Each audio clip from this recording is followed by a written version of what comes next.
बिस्मिल्लाहिर्रहमानिर्रहीम। स्टूडेंट्स, हम नेक्स्ट इसको देखते हैं आगे। तो हम ये पढ़ रहे थे कि कैसे इसकी एनर्जी में डिफरेंस है।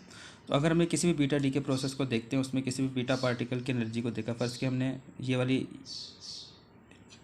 ये ले ली, हमने इस टाइप इस जगह पर बीटा पार्टिकल की कोई भी एनर्जी ले ली, वो हमारी एक्सपेरिमेंटल जो डिटरमाइंड वैल्यू थी वो जो हमारी ये निकली थी, इतनी ये वैल्यू निकली हमारी किसी भी बीटा पार्टिकल की एनर्जी की। जबकि हम कहते थे कि होनी क्या चाहिए, एक्सपेक्टेड क्या है, किसी भी बीटा पार्टिकल की वैल्यू ये मैक्सिमम होनी चाहिए। लेकिन एक्सपेरिमेंटली जो थी वो क्या निकली, वो हमारी निकली वैल्यू, कोई भी आप कह सकते हो इस जगह को, अगर ये 50 है तो ये हो सकता है 10 मेगा इलेक्ट्रॉन वोल्ट की एनर्जी है। हमने कहा था कि मैक्सिमम होनी चाहिए, लेकिन एक्सपेरिमेंटली जो निकली वो इतनी थी एनर्जी। तो ये यहाँ से जो सी स्टार्ट से लेकर जहाँ तक ये एक्सपेरिमेंटेड हमारी, और हमने कहा था एक्सपेक्टेड कितनी होनी चाहिए, मैक्सिमम।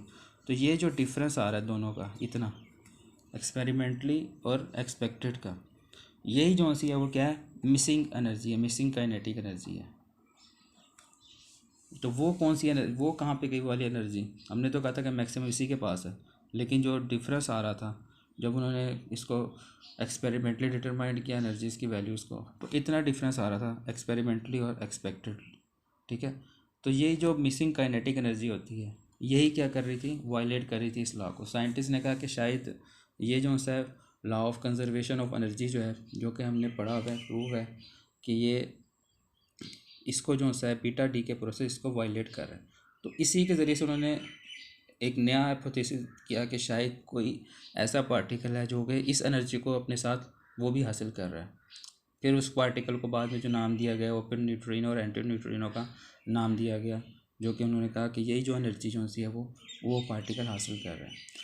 तो ये जो लॉ था, ये जो काइनेटिक एनर्जी का डिफरेंस आ रहा था, जो कि energy conservation, law of conservation of energy के लॉ को वायलेट कर रहा था, यही कन्फ्यूजन थी साइंटिस्ट के ज़रिए से जो डेवलप हुई, जिसकी वजह से न्यूट्रिनो और एंटी न्यूट्रिनो पार्टिकल का पता चला, उनका हाइपोथेसिस दिया गया।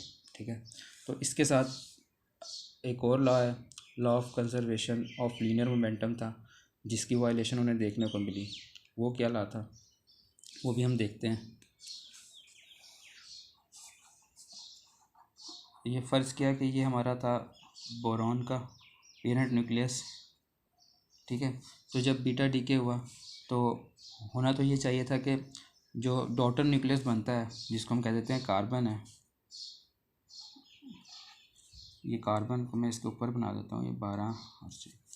तो ये कार्बन और इसको जो साथ इलेक्ट्रॉन निकलना था, हम कहते थे कि इसको ऑपोजिट डायरेक्शन में होना चाहिए, लेकिन इसकी डायरेक्शन ऑपोजिट नहीं थी, बल्कि क्या थी, इलेक्ट्रॉन की डायरेक्शन इससे थोड़ा सा डायरेक्शन चेंज थी, ऑपोजिट डायरेक्शन में बिल्कुल नहीं थी।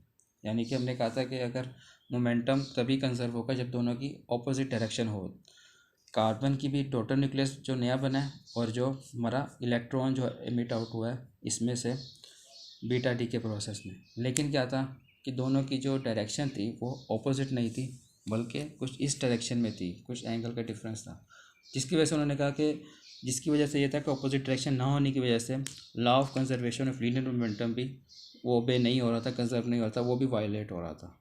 तो ये जो यानी कि बीटा डीके में उन्होंने ये सोचा हुआ था कि ये जो दोनों पार्टिकल्स एमिट आउट होते हैं वो ऑपोजिट डायरेक्शन में एमिट आउट होते हैं, जिसकी वजह से कंजर्व सिस्टम का जो है, इस पूरे न्यूक्लियस का मोमेंटम है वो कंजर्व रहता है। लेकिन ऐसा हो नहीं रहा था, बल्कि इनकी डायरेक्शन जो थी ऑपोजिट नहीं थी, बल्कि चेंज थी, जिसकी वजह से क्या हुआ कि उन्होंने देखा कि ये law of conservation of linear momentum भी जो है वो ओपन नहीं हो रहा, वो भी वायलेट हो रहा है।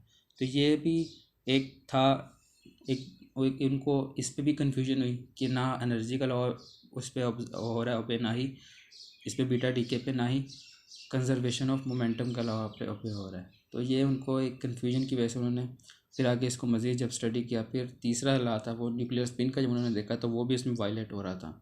तो उसके बाद उन्होंने इसका न्यूट्रिनो का, एंटी न्यूट्रिनो का तस्वुर पेश किया। तो अभी आज हम इतना ही कर लेते हैं, ये दो लॉज देख लेते हैं जो वायलेट हुए थे, और बाकी इसके बाद जितना भी मैंने आपको बताया इसके बारे में, यही आप अच्छी तरह आप आज अपने समझ लें, इसको सीख, यही बातें आज अपने नोट करनी है। बाकी फिर हम कल थर्ड लॉ भी देखेंगे, और इसके बाद जब एंटी न्यूट्रिनो का उन्होंने कंसेप्ट किया, फिर उसके बाद इसकी क्या प्रॉपर्टीज़ दी गई, तो वो हम फिर कल उसके बारे में, न्यूट्रिनो के बारे में मज़ीद और इसके बारे में डिस्कस करेंगे। ठीक है, भी आपने इसके बारे में कोई क्वेश्चन पूछना तो पूछ लो। ठीक है, थैंक यू।